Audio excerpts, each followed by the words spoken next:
Jujur aja lu pasti bete setengah mati kalau curhat sama orang dengan sindrom ini. Namanya sindrom mengadu nasib, sebuah sindrom yang ngebuat penderitanya selalu ngerasa hidup orang lain lebih mudah dan sering membalas curhatan dengan kata-kata, lu mah masih mending. Seolah-olah hidup mereka adalah standar penderitaan internasional yang gak boleh dilewati. Makanya gue gak heran orang-orang zaman sekarang lebih milih curhat ke ChatGPT daripada ke orang terdekat. Soalnya, kalau curhat ke ChatGPT, kita bisa muntahin pikiran tanpa takut resiko diserang balik. Gak adu nasib, gak dibanding-bandingin. Pokoknya gak ngerasa dijudge lah. Tapi lu sadar gak? Jadi pendengar yang baik itu sebenarnya skill sosial paling mahal, underrated, dan gampang bikin orang sayang sama lu. Soalnya gini, waktu orang curhat, kebanyakan dari mereka gak nyari solusi, tapi nyari ruang buat ngerasa aman. Kadang yang mereka butuhin bukan kalimat, sabar ya, tapi cuma, gue ngerti itu berat banget. Skill ini bakal bikin lu menang banyak. Orang bakal inget bukan karena lu paling pintar ngomong, tapi karena mereka ngerasa nyaman dan didengarkan. Itu yang bikin mereka pengen selalu balik lagi ke lu. Entah buat cerita, minta saran, atau sekedar numpang lega. Nah, di video ini gue bakal kasih lu tips gimana caranya bikin kuping lu punya interior design premium biar orang curhat ngerasa kayak lagi terapi gratis.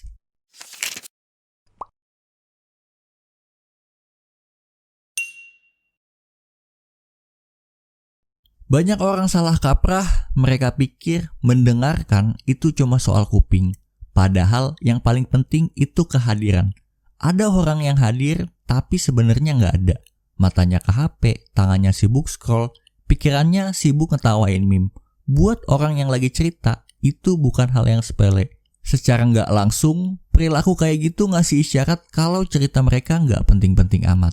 Kalau ngomongin masalah kehadiran, kita nggak cuma bicara soal fisik, tapi juga soal kehadiran mental. Yang nunjukin kalau kuping kita udah ready nih buat dengerin mereka 100%. Nah, untuk ngasih kehadiran yang utuh, ada 3 hal sederhana yang bisa lo lakuin. Waktu dengerin orang curhat, coba pause sebentar semua pikiran lu tentang kerjaan besok, utang, atau balasan chat. Fokus 100% energi mental lu sama apa yang diucapkan orang itu. Ini yang paling gampang, pindahin HP dari tangan ke meja, atau lebih bagus ke kantong. Gestur ini adalah komitmen tanpa kata-kata bahwa cerita dia lebih penting daripada notifikasi lu. Pendengaran yang baik itu nggak cuma diam, tapi nunjukin lewat sinyal. Nodding kecil, eye contact yang rileks, atau sedikit condong ke depan. Ini adalah sinyal nonverbal yang bilang, lanjutin gue bersama lu. Psikolog Carl Rogers pernah bilang, inti dari hubungan yang bikin orang rasa aman itu satu, presence, kehadiran yang beneran, tanpa distraksi, tanpa mikir respon, tanpa nyari giliran ngomong, hanya ada dan nerima. Skill kecil ini jadi pondasi buat ngebuka skill pendengaran lainnya. Kalau lu nggak hadir, lu nggak bisa memahami. Kalau lu nggak bisa memahami, lu nggak bisa bikin orang rasa aman. Dan tanpa rasa aman, orang nggak bakal buka diri sedalam itu. Makanya di poin pertama ini, goal lu cuma satu, matikan distraksi, hidupkan kehadiran. Dari sini, baru kita bisa naik ke tingkat skill berikutnya. Ada salah satu kesalahan terbesar waktu dengerin orang curhat. Gua harap lu tidak ngelakuin itu. Kesalahan itu adalah mendengar untuk menjawab, bukan untuk memahami. Contohnya gini, lu lagi curhat, lagi capek, lagi rapuh, belum kelar lu jelasin kenapanya, dia udah jawab, itu persis yang gua rasain. Dan dalam hitungan detik, ceritanya bukan tentang lu lagi, tapi tentang pengalaman dia. Bukan jahat, tapi ego kita sering pengen nunjukin kalau kita paham dengan apa yang diceritain dengan ngasih cerita yang serupa ke mereka. Tapi cara itu malah bikin orang yang cerita ngerasa curhatannya nggak semestinya dia ceritain. Orang curhat itu nggak butuh saingan, nggak butuh cerita pembanding, mereka cuma butuh dipahami. Nah, kunci dari mendengarkan untuk memahami itu simple. 1.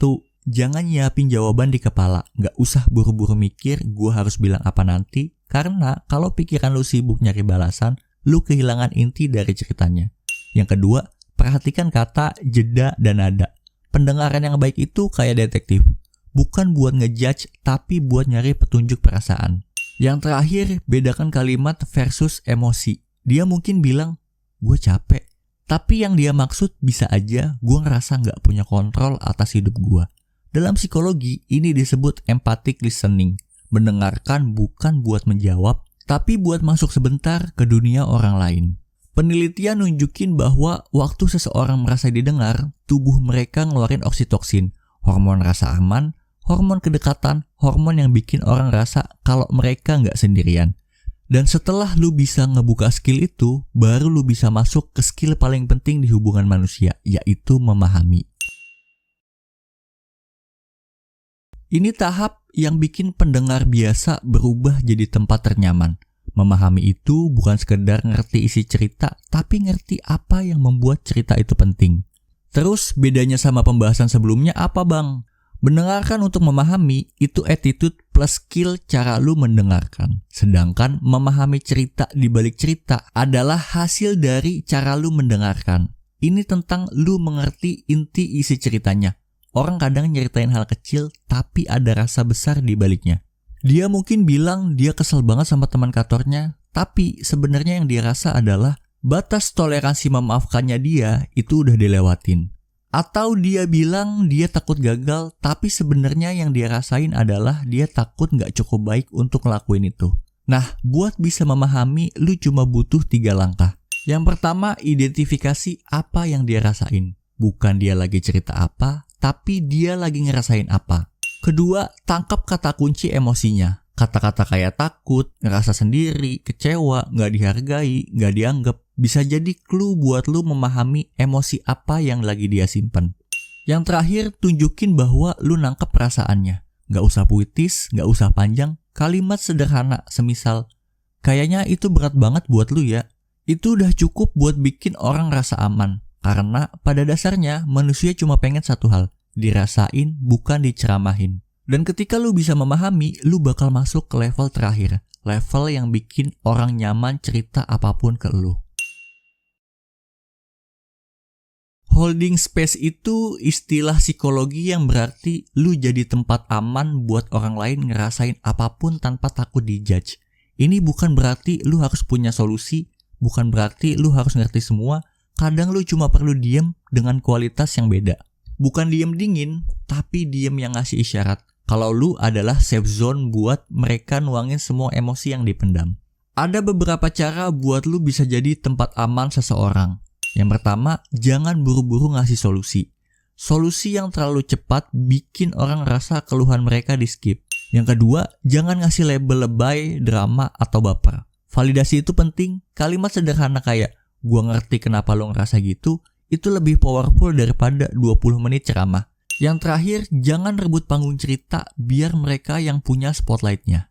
Waktu lu bisa jadi tempat aman, orang bakal terbuka selebar-lebarnya karena mereka tahu lu gak akan nyalahin, gak akan meremehkan, dan gak akan ninggalin. Dan kalau 4 skill ini disatuin, lu bukan cuma jadi pendengar, lu jadi rumah.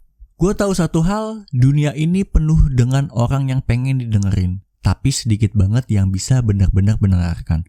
Makanya skill ini priceless karena di balik setiap cerita ada seseorang yang cuma pengen ngerasa diri mereka penting dan ada yang gak dengerin mereka. Dan kalau lu bisa jadi orang itu, lu bakal jadi sosok yang jarang, tempat paling aman di mana hati orang lain bisa istirahat.